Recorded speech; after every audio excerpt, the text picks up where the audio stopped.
विद्यार्थी मित्रों, स्वस्तिक शिक्षण संकुलના ઓનલાઈન વિડિયોમાં હું તમારું બધાનું હાર્દિક સ્વાગત કરું છું। વિદ્યાર્થી મિત્રો, હવે આપણે ઓનલાઈન અભ્યાસ કરવાની ફરી એકવાર જરૂર પડી છે। તમે લોકોએ થોડા દિવસ ઓફલાઈન અભ્યાસ કર્યો અને તેમાં તમને ખૂબ મજા પડી હશે, પરંતુ હવે સરકારની ગાઈડલાઈન મુજબ આપણે લોકોએ ઓનલાઈન અભ્યાસ કરવો પડે એમ છે। विद्यार्थी मित्रों, हूँ तमने एक विनंती करूँ छूँ कि जे रीते आपणे चालू क्लास में अभ्यास करता था तेवी ज रीते आपणे आ ऑनलाइन विडियो जोई अने अभ्यास करवानो छे।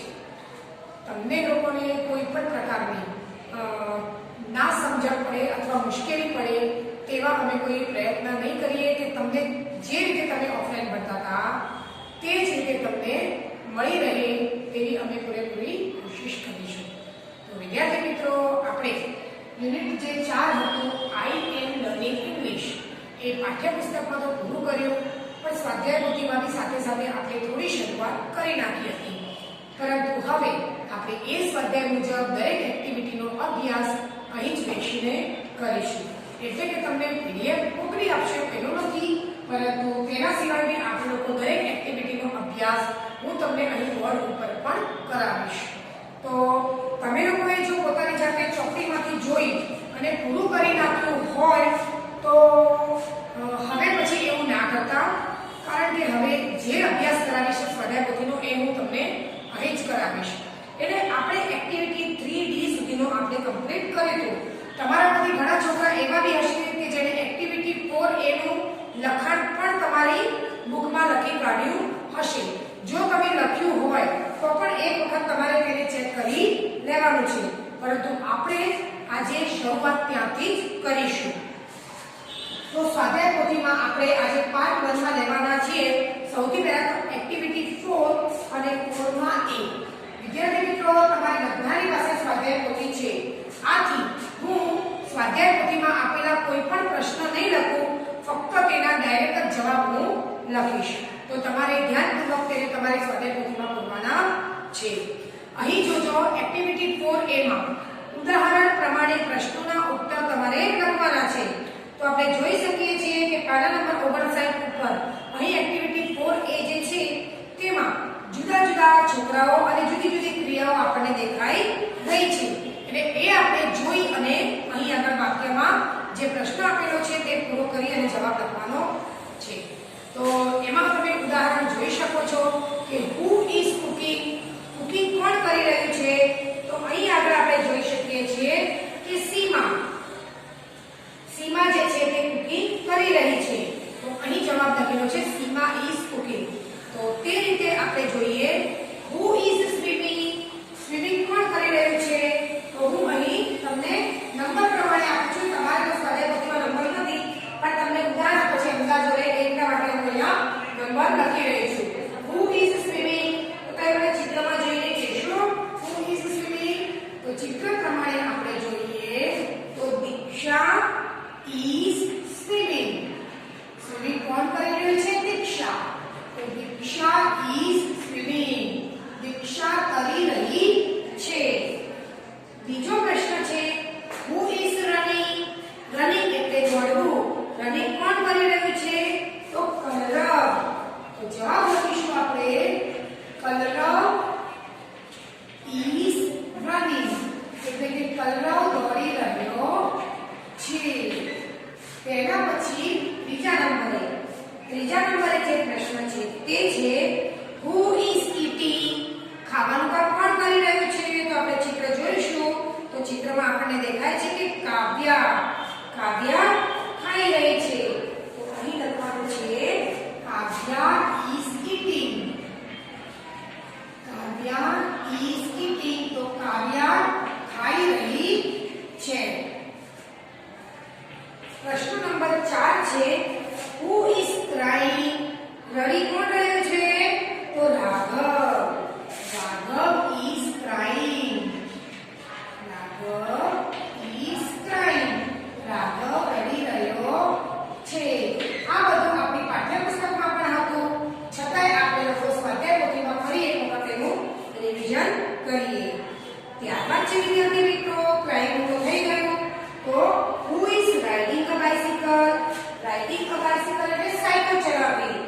સાયકલ કોણ ચલાવી રહ્યું છે? વીર. વીર is riding a bicycle. Veer is riding a bicycle. Veer bicycle ચલાવી રહ્યો છે. ત્યારબાદ છે who is singing? તો ગીત કોણ ગાય છે? તો Imran. Imran is singing. Imran is singing. Imran ગીત ગાઈ રહ્યો છે. સિંગિંગ પછીની જે ક્રિયા છે તે છે who is sleeping? તો સૂઈ કોણ રહ્યું છે? તો સૂઈ રહી છે Raina. Raina is sleeping. Raina is sleeping. Raina ઊંઘી રહી છે. ત્યારબાદ આઠમું છે સ્લીપિંગ પછીની ક્રિયા જે છે તે છે who is climbing a tree? એટલે કે ઝાડ પર કોણ ચડી રહ્યું છે? તો રેશમ. રેશમ is climbing a tree. રેશમ is climbing a tree. રેશમ ઝાડ ઉપર ચડી રહ્યો છે. ક્લાઇમ્બિંગ પછી છે who is praying? તો પ્રેઇંગ એટલે ભગવાનની પ્રાર્થના કરવી. તો આપણે જોઈએ કે ચિત્રમાં આપણને મીરા દેખાઈ રહી છે. તો Meera is praying. Meera is praying. Meera પ્રાર્થના કરી રહી છે. ત્યારબાદ છે 10મો. 10મા નંબર પર છે who is drawing a picture? એટલે કે ચિત્ર કોણ દોરી રહ્યું છે? તો સૌથી ઉપર ચિત્રમાં આપણને દેખાય તો કેના. કેના જે છે તે ચિત્ર દોરી રહી છે. તો જવાબ લખીશું કેના is drawing a picture. કેના is drawing a picture. કેના ચિત્ર દોરી રહી છે. ત્યારબાદ છે 11. who is playing? તો રમી કોણ રહ્યું છે? આપણે અહીંયા કોણ રમે છે? ફૂલ બ્રેકેટ લઈ Anthony. Anthony is playing. Anthony is playing. તો ઉદાહરણને છોડી અને આપણી પાસે કુલ મળીને પ્રશ્નો કેટલા હતા? 1 2 3 4 5 6 7 8 9 10 અને 11. જે 11 આપણે અહીં લખ્યા. હવે આપણે લઈશું એક્ટિવિટી 4 નું બી, જે તમારી સ્વાધ્યાયપોથીમાં પાના નંબર 5 પર આપેલું છે. તો એમાં બી ની અંદર ક્રિયા કરનાર નું નામ ચિત્ર નીચે લખો. તો વિદ્યાર્થી મિત્રો આપણે અહીંયા જોઈ શકીએ છીએ કે જુદા જુદા એમ આપણને 6 ચિત્રો જોવા મળે છે. અને તે 6 ચિત્રમાં જે 6 ક્રિયાઓ છે તે પણ આપણને લખેલી છે. તો આપણે એ જે તે ક્રિયાનું ચિત્ર જોઈ અને તેની નીચે આપણને લંબચોરસ બોક્સ આપેલું છે તેની અંદર ક્રિયા કરનારનું આપણે નામ લખીશું. તો સૌથી પહેલા તો આપણે વાંચી લઈએ કે ક્રિયા કઈ કઈ છે. Eva is running, Jasmine is sleeping, Anjali is eating, Sandhya is reading a book, Bulbul is standing on the chair અને મયુર is climbing a tree.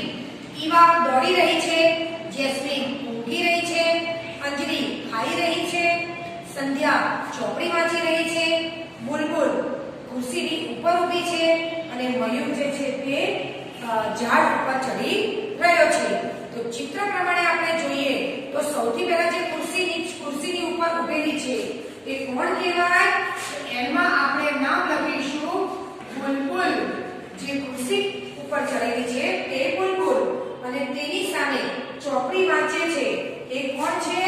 તે છે સંધ્યા. ચોપડી વાંચવાવાળી છોકરીનું નામ છે સંધ્યા. ત્યારબાદ એની નીચે ચિત્રમાં જે ઝાડ ઉપર ચડે છે તેના બોક્સની નીચે આપણે નામ લખીશું મયુર, કારણ કે તે કામ મયુર કરી રહ્યો છે અને ઊંઘવાનું કામ કોણ કરે છે? જેસ્મીન. તો આપણે ત્યાં જેસ્મીન લખવાનું. તમને લોકોને બોક્સ આપેલું આપેલા છે તેમાં તમારે લખવાનું છે. અને જે 5મા નંબરનું ચિત્ર છે તેમાં એક છોકરી પડતી દેખાય છે. એ છોકરી કોણ છે? ઈવા. અને એક છોકરી જમે છે. એ છોકરીનું નામ છે અંજલિ. આ પ્રમાણે આપણે ચિત્રના આધારે શું કર્યું કે ચિત્રના આધારે આપણે લોકોએ અહીં આગળ નામ લખ્યા. હવે વિદ્યાર્થી મિત્રો આપણે લઈશું સ્વાધ્યાય પોથીમાં એક્ટિવિટી 5. એક્ટિવિટી 5. તો એક્ટિવિટી 5 માં અહીં આગળ આપણને એક સરસ મજાનું ચિત્ર દેખાય છે. અને આ ચિત્રનો અભ્યાસ આપણે પાઠ્યપુસ્તકમાં પણ કર્યો છે, છતાં બી આપણે સ્વાધ્યાય પોથીમાં તેનું રિવિઝન સ્વરૂપે ફરી એકવાર લઈશું. તો એક્ટિવિટી 5 પરથી અહીં આગળ ચિત્રમાં જુદા જુદા લોકો જુદી જુદી ક્રિયા કરે છે અને એ જુદી જુદી ક્રિયા મેં તમને ક્લાસમાં એકદમ સ્પષ્ટપણે સમજાવી છે. તો આપણે હવે એ ચિત્રના આધારે વાક્ય પૂર્ણ કરીશું. તો તેમાં વાક્ય પૂર્ણ કરવામાં જે પહેલું છે તે who is playing. તો રમી કોણ રહ્યું છે? તો તમારે ચિત્ર પ્રમાણે લખવાનું છે કે સંકલ્પ is playing. હું અહીં ડાયરેક્ટ જવાબ લખીશ કારણ કે આખી ખાલી જગ્યા તમારી સમક્ષ છે. બીજું, ખાલી જગ્યા is washing clothes. તો તમે મને ચિત્રમાં જોઈને કહેશો કે કોણ કપડાં ધોઈ રહ્યું છે? તો કપડાં ધોવાનું કામ કરી રહ્યું છે હનીફાબેન. તો આપણે લખીશું હનીફાબેન is washing clothes. હનીફાબેન is washing clothes. પછી ત્રીજું છે ખાલી જગ્યા is bathing. bathing એટલે નહાવું. તો નહાવાની ક્રિયા કોણ કરે છે? રાજ. રાજ is bathing. પછી ચોથામાં છે સત્યમભાઈ is ખાલી જગ્યા. તો સત્યમભાઈને આપણે ચિત્રમાં જોઈએ તો સત્યમભાઈના હાથમાં શું છે? સત્યમભાઈને શ્રેયાબેન બેઠા છે અને એ બંને જણા શું વાંચી રહ્યા છે? છાપું વાંચી રહ્યા છે, સમાચાર પત્ર વાંચી રહ્યા છે. તો આપણે લખીશું સત્યમભાઈ is reading newspaper. reading newspaper.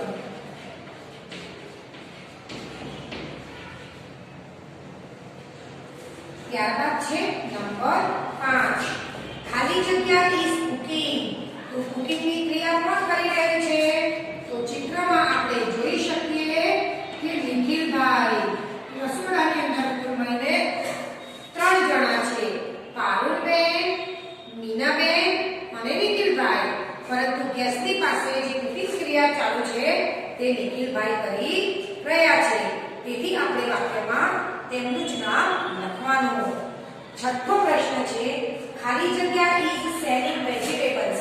તો વેજીટેબલ્સ એટલે કે શાકભાજી કોણ વેચી રહ્યું છે? તો Champaben. Champaben is selling vegetables. ત્યારબાદ છે નંબર 7. 7મા નંબરનું જે વાક્ય છે તે છે ખાલી જગ્યા is doing exercise. તો ચિત્રમાં આપણે જોઈશું એક્સરસાઇઝ કોને કહેવાય? એક્સરસાઇઝ એટલે કે કસરત કરવી. તો અહીં આગળ આપણે ચિત્રમાં જોઈએ તો એક્સરસાઇઝ કરવા વાળો જે છોકરો છે તેનું નામ છે કરણ. તો આપણે તેના જવાબમાં શું લખીશું? તો કરણ is doing exercise. Vinodbhai is ખાલી જગ્યા his office. તો આપણે જોઈએ કે વિનોદભાઈ ઘર તરફ આવી રહ્યા છે. તો એમાં આપણે લખીશું Vinodbhai is coming from office. ઓફિસેથી તે આવી રહ્યા છે. 9માં છે ખાલી જગ્યા is cleaning the house. એટલે કે આપણે જોઈએ કે ચિત્રની અંદર નેહાબેન ઘરમાં કચરો વાળી રહ્યા છે. એટલે કચરો વાળવાની ક્રિયા એટલે cleaning the house એમ કહેવાય. ત્યારબાદ છે 10 ખાલી જગ્યા is flying the kite. તો ચિત્રમાં આપણે જોઈએ તો સૌથી ઉપર આરીફ પતંગ ચગાઈ રહ્યો છે. તો તેમાં આપણે લખીશું કે Arif is flying a kite. 11માં ખાલી જગ્યા એન્ડ ખાલી જગ્યા are talking. એકબીજાની સાથે વાત કોણ કરી રહ્યું છે? તો તેમાં આવશે Nareshbhai and Kokilaben. Nareshbhai and Kokilaben is talking. એકબીજાની સાથે વાતચીત કરી રહ્યા છે. બે ખાલી જગ્યા છે, એમાં પહેલી ખાલી જગ્યામાં નરેશભાઈ અને બીજી ખાલી જગ્યામાં કોકિલાબેન. 12મું છે ખાલી જગ્યા ઇઝ બ્રશિંગ હિઝ ટીથ. તો દાંત સાફ કોણ કરી રહ્યું છે? તો દાંત સાફ કરવાવાળા વ્યક્તિનું નામ છે નિલેશભાઈ. નિલેશભાઈ ઇઝ બ્રશિંગ હિઝ ટીથ. તો આ મુજબ વિદ્યાર્થી મિત્રો આજે આપણે એક્ટિવિટી 4 અને એક્ટિવિટી 5 નો અભ્યાસ કરીએ. અને આ એક્ટિવિટી હવે તમારે લોકોને તમારી સ્વાધ્યાય પોથીમાં તો લખવાની જ છે, સાથે સાથે તમને પીડીએફ દ્વારા જે ઘરકામ આપવામાં આવે તેમાં તમારે આ પોતાની ઘરકામની નોટમાં પણ લખવાનું છે. કારણ કે વિદ્યાર્થી મિત્રો હવે તમે શાળાએ તો આવતા નથી, તેથી તમારી પાસે હવે પૂરતો સમય છે. તો તમારે લોકોએ સારા અક્ષરે સ્વાધ્યાય પોથીમાં અને સ્વાધ્યાય પોથીમાં લખ્યા બાદ તમારે તમારી ઘરકામની નોટમાં પણ આ ઘરકામ સ્વરૂપે કરવાનું છે. જય ગાયત્રી વિદ્યાર્થી મિત્રો.